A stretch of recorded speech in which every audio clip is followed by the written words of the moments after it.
Simula nga po nang sabihin ni Draymond Green sa media na ang Golden State Warriors ang mananalo ng kampeonato ngayong taon, nagkaroon nga po sila ng napakalaking pressure, which is hindi na rin naman ikinagugulat ni Stephen Curry dahil sanay na rin naman sila sa expectation. Baliwala nga ito para sa kanila. In fact, mas ginaganahan sila ngayong maglaro kapag maraming nag-i-expect na sila ang magkakampyon. Dahil sa naging pahayag ng dalawang ito, nakafocus nga talaga sila ng todo sa susunod na game upang makapasok agad sa playoffs. Pero kahit man nakatuon ng buong atensyon ng organisasyon sa pagkuha ng titulo, hindi pa rin naman nakakalimutan ng front office na bigyan ng kontrata si Jonathan Kuminga na meron na nga pong expiring contract. In fact, mismo ang kanilang team governor na si Joe Lacob ang nagsabi, ibibigay nila ang matagal na nitong request na kontrata na umaabot ng $30 million per year. Of course, gusto nga nila siyang panatilihin sa lineup sa pagtatapos ng off-season. Kaya mukhang wala nang magiging problema ngayon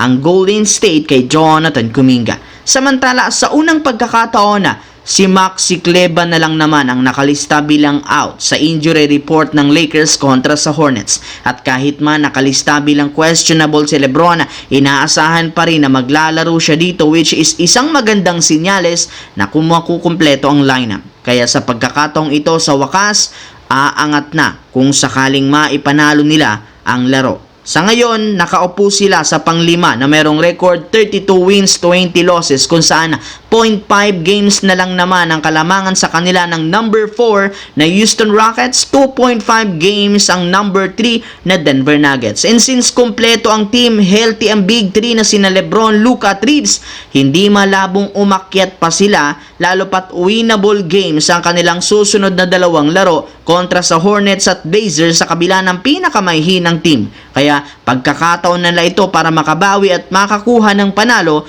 bago ang playoffs. Sa kabilang banda, marami nga po mga idol na mga fans ng Philadelphia 76ers ang natuwa mula nang maibalita kahapon na pumirma na nga sa kanilang team ang bagong player na si Lonnie Walker IV na umabot ng 2-year, $3 million non-guaranteed contract. Siya nga ang kukuha sa huling spot ng kanilang team sa second half. Pero isang malaking katanungan ngayon, maisasalba nga ba nito at matutulungan ang kanilang team? Well, para nga sa kaalaman ng lahat, as of now, nasa ika-11 pwesto sila ng East na merong record 20 wins, 34 losses kung saan 1.5 games ang kalamangan ng ika-10 na Chicago Bulls. Meaning malaki ang chance ang makapasok sila sa play-in tournament kung sakaling maipapanalo ang last 28 games. At gamit ang scoring ability at shooting ni Walker, syempre ni Walker IV, isigurado nga pong masusuportahan nito ang Big 3 na sina Tyrese Maxey, Paul George, Joel Embiid sa opensa na siyang pinakakailangan ng team ngayon simula nang magkaroon ng season-ending injury